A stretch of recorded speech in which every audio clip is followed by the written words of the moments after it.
Hey, everybody. Welcome back to the Pleb Underground. I'm your host, Phil. Happy Friday. Signal without the slop, except for my broken ember coffee mug. I don't know what has happened, but it has exploded. All right, let's dive into some of the stories we are going to cover today. That's right. Even though, what are we at right now? Like 94.7. Had the largest daily inflows yesterday since October. That's right. French supermarket Carrefour is offering 20% discount on Bitcoin purchases, but the story isn't exactly as it's being framed. We're going to dive into more details on this. It's actually more bullish than maybe some of us think. Belgium's second largest bank to allow customers to buy Bitcoin. And we've got another Ivy League school with exposure to Bitcoin. Why not? We're going to take a look at more fallout from the market structure bill / stablecoins, right? Because really, at the end of the day, this is all about the banks and their moat, which is exactly what I said yesterday. I ended up missing the DED Altcoins. I don't know what happened. So we're going to go through it today. And of course, we've got the Bitcoin mining museum that's being converted. And you can grow corn. Mining corn. Or is it growing tomatoes, mining corn? Anyways, you could grow vegetables. All right, guys. You know the deal. We're going to give a shout out to the Pleb Underground sponsor, Archimedes Emporium. And we're right back with all the fun. Let's do it. Pleb Underground is sponsored by Archimedes Emporium. Discover the pinnacle of precision engineering, starting with their Bitcoin logo wall clock, meticulously machined in Maine from a solid block of aerospace-grade aluminum, ensuring unparalleled durability and performance. Experience the difference of a product made without compromise. Head on over to Archimedes Emporium. All right, let's kick it off with the daily inflows and my terrible graphic that I left there on purpose. Let's start with that. Okay, so Bitcoin ETFs just bought 750 million Bitcoin yesterday. BlackRock led with 351 million, largest daily inflow since October. Don't think of it so much as the institutions buying this, because as I've shown multiple times, it's not the institutions buying this Bitcoin, right? These are retail investors, other shops that are purchasing shares of the ETF, and therefore companies like BlackRock have to buy the Bitcoin for them. That's all. Still good, though. Still good. Still bullish. Still happy. There you go. Bitcoin ETF daily inflows looking good, right? Look at that peak. Very nice. Doesn't feel that way today, though, right? Oh, depends, I guess, right? Depends on your perception. I don't know. It feels that way for me today.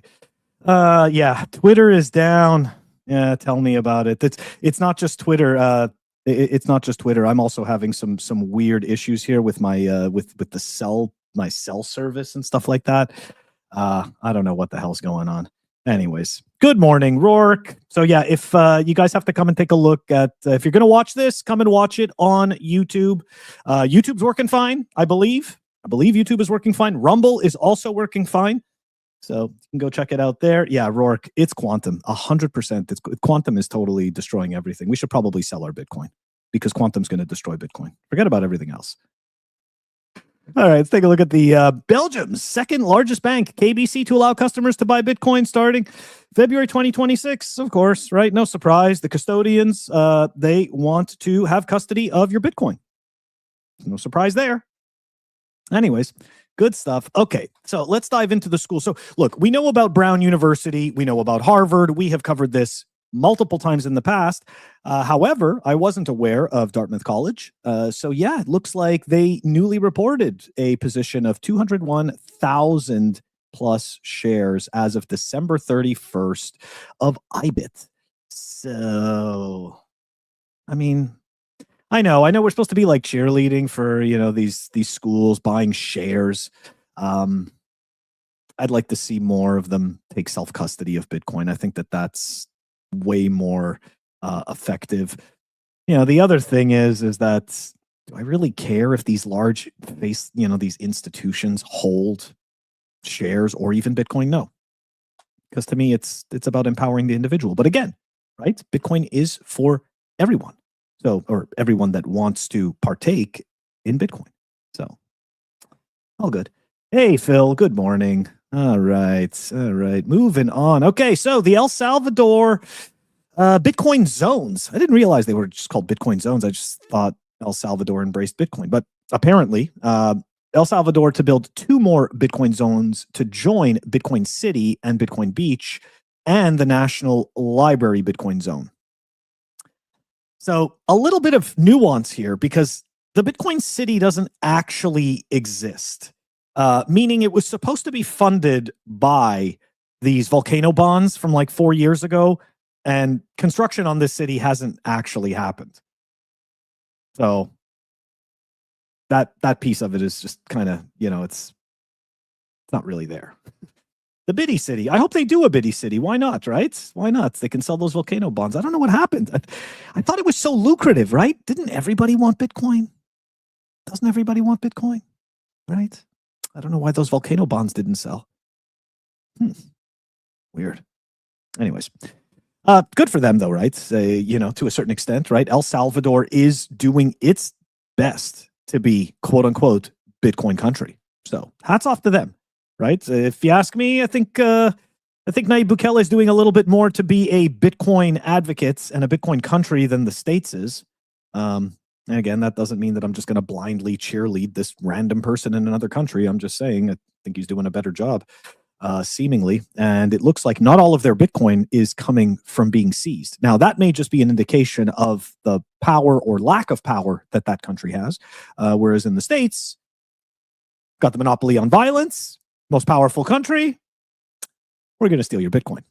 That's pretty much what that is. All right, let's dive into this Carrefour story. Yes, thank you. See, Rourke is saying the truth. Tether, huh? Oh man, those Tether dollars. Once you take those Tether dollars, it's not just like bending the knee. It's like your spine has disappeared. And that's okay, right? To each their own. To each their own. It's I love Bitcoin. Give me a paycheck. That's fine. But yeah, it definitely is more of a Tether city. And Tether, right? I've talked about this in the past, right? It's not.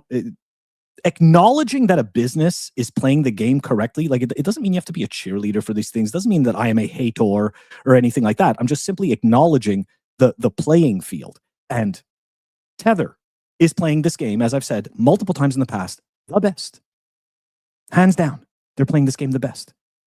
I don't think there's some quote unquote evil corporation. I think it's people following their incentives and trying to enrich themselves and empower themselves.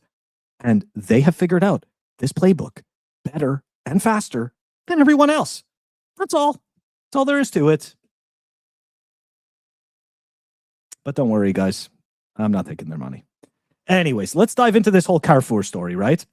So the French supermarket Carrefour offers 20% discount on all purchases paid in Bitcoin. It's not exactly correct. Okay, let's dive into that story, right? So essentially it's a specific shop. Okay. In this shop located at 9 Allée de la Chapelle in Archon, customers who choose Arcachon. I don't know. I got that wrong. Anyways, customers who choose to pay in Bitcoin get a 20% deduction on their entire receipt with no department limits or temporary promotions. Now, why am I more bullish about this than I originally thought? So it looks like, right, they're talking about this one specific location. However, right, this is the meat and potatoes, guys. The initiative is not part of an official strategy from the Carrefour group. That's right, guys. This is not top down. This is grassroots stuff. This is what I like to see. It is an autonomous decision of the individual franchisee who operates as a franchisee and has a certain margin of discretion on the payment methods accepted in the shop. This makes the case particularly significant because it reflects an individual entrepreneurial assessment, not a corporate policy. This is better than a country forcing you to use Bitcoin as legal tender. This is people volunteering and saying, I want this. This is what it's about. I like to see this. Anyways, in France, other shops in the Carrefour network already accept payments in Bitcoin at the initiative of the franchisees, especially in Normandy, with documented cases in Rouen, Le Havre, Ibeuf, Quincampoix, and Isneville. The Archon shop, on the other hand, introduces a new element, transforming the choice of means of payment into a price lever. That's right, guys. So everybody else, right, all the other shops over there, they're all accepting Bitcoin. Okay, well, the ones that choose to. But they're not offering a discount if you pay in Bitcoin. This Archon shop is the first one to decide, you know what, we prefer you to pay in Bitcoin, and we're going to give you a discount. And there's no limit on the items. There's no special catches. It's whatever your basket is, you get 20% off. Yep, I appreciate that. It's good stuff, guys. Then again, to me, like, this is what it's all about. It's the individual, right? You're not being mandated by some giant corporation or some governing body. Beautiful to see. All right. Let's dive into the whole stable coin mess, okay? Because the banks are definitely, I'm kind of surprised that they're crapping, considering they can print money out of thin air. Is this just a show? Like, is this just like a pretend thing so that they can position themselves a little bit more? I kind of feel that way. Bank of America CEO on why stablecoins shouldn't pay interest. The quick summary is the interest on stables, mass deposit flight, fully reserved money, no fractional leverage. Banks lose free funding, profits go goodbye. But let's dive into this a little bit more, right? Because there's this letter here from Bank of America dated January 14th. And this is from Gerard Sean Cassidy, the analyst at RBC. Okay. All this other stuff that's highlighted, this is fine and dandy, but for me, what's kind of funny, to me, the meat and potatoes is up at the top, right? Can you guys, which is usually wrong, usually it's at the bottom. Can you guys share with us, as you know, the Genius Act was passed, and there's a lot of talk about stablecoin deposits. I think they're now trying to figure out how to close a loophole so that the stablecoin deposits can't pay interest. If they are not, meaning Congress, if they're not successful in closing that loophole, what's kind of the impact that you guys are thinking that could happen from this trend in stablecoin deposits? And essentially, the banks are citing a $6 trillion outflow in deposits due to people opting to put their deposits in stablecoins. This is going to be a really interesting battle. Now, of course, what I think is funny is that you've got the banks thinking stable coins are the things that are their enemy. And you know what? This kind of makes me think of the whole Bitcoin Trojan horse thing, right?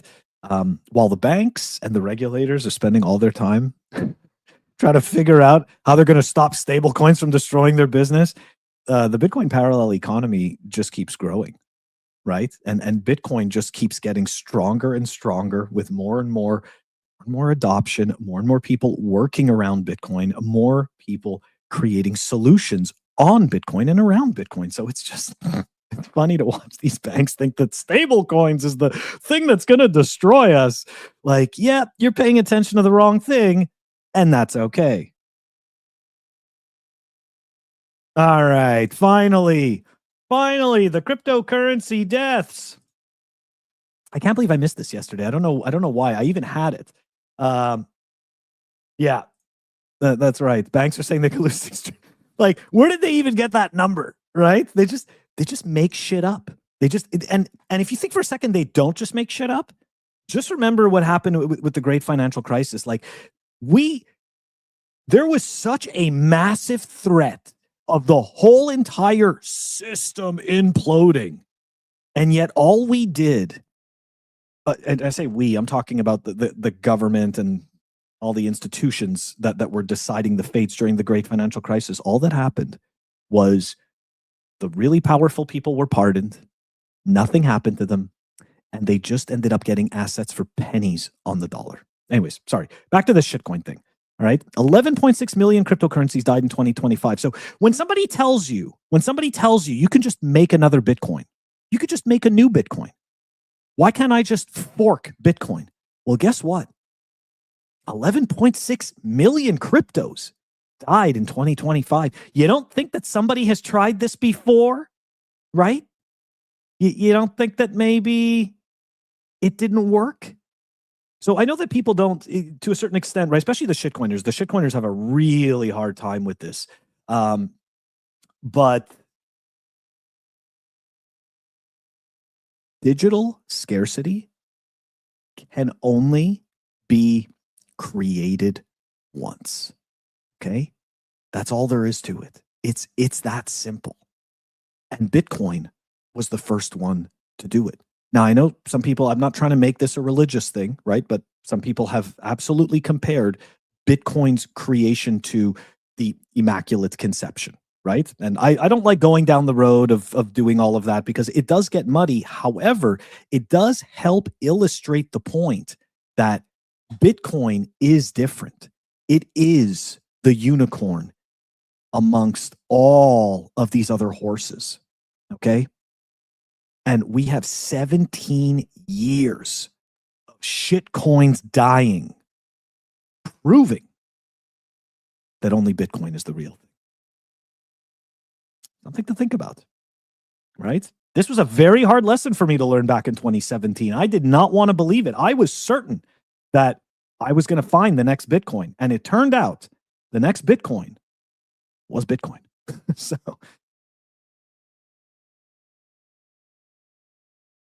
oh yeah, Rourke, the for the financial crisis, yeah, it's the 700 billion. It was all such nonsense, and it was so much. They needed so much more money than that.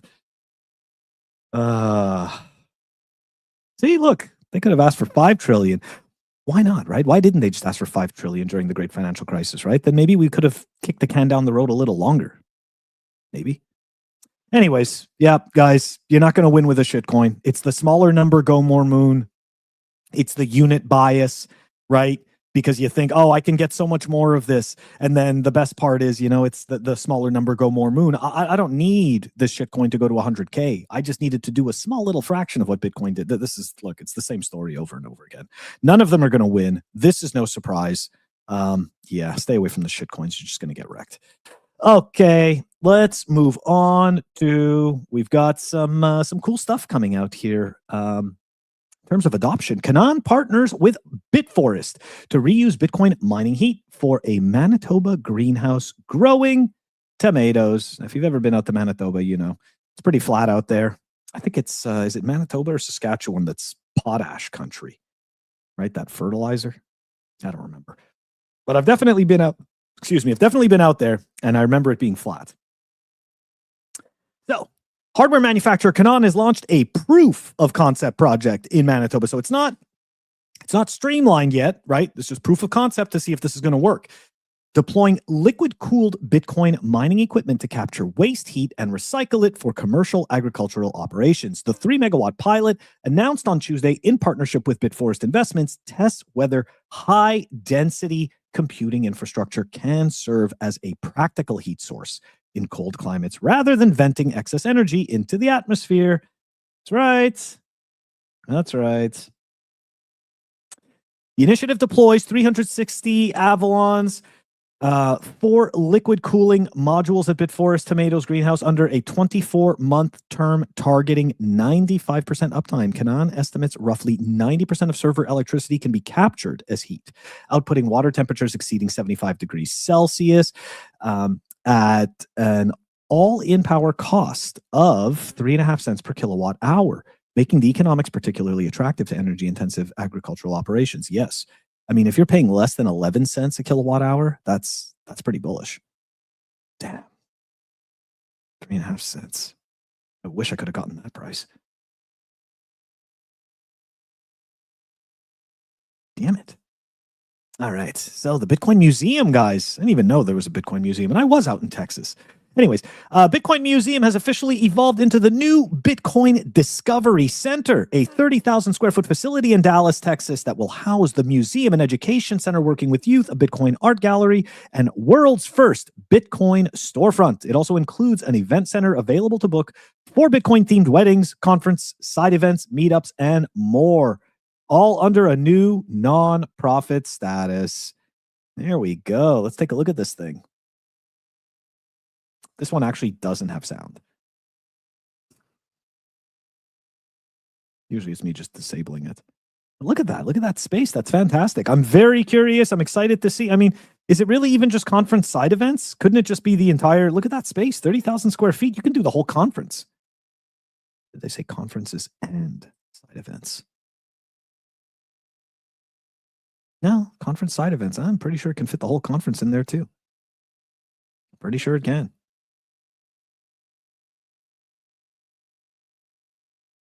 That's right, guys. Don't forget, Samurai guys still in jail. No clemency was granted. No pardon was granted. None of that fake FUD you're seeing from shitty crypto accounts that aren't paying attention. None of that is real. These guys are stuck in jail. I read the second letter a couple of days ago. Absolutely. If anybody went to go look at the full letter in the Rage Tech and Bitcoin Magazine, that is some wild stuff. Okay, that is absolutely some wild stuff. And I would not want to be there. This guy wants to be back home with his wife, with his family, making memories. Let's help him get there. Let's do what we can, right? Sign the petition. And if you feel so inclined, donate. All right. That is going to do it for us. That's right. Free Samurai. Absolutely. Free Samurai and fuck the state. Guys, that does it for today. Hope you guys have a great weekend. And don't forget, Monday, that's right, Monday, it's a twofer. We've got the live news at 12:10 p.m. Eastern, as always. And then 8:30 p.m., we're doing Bitcoin tonight.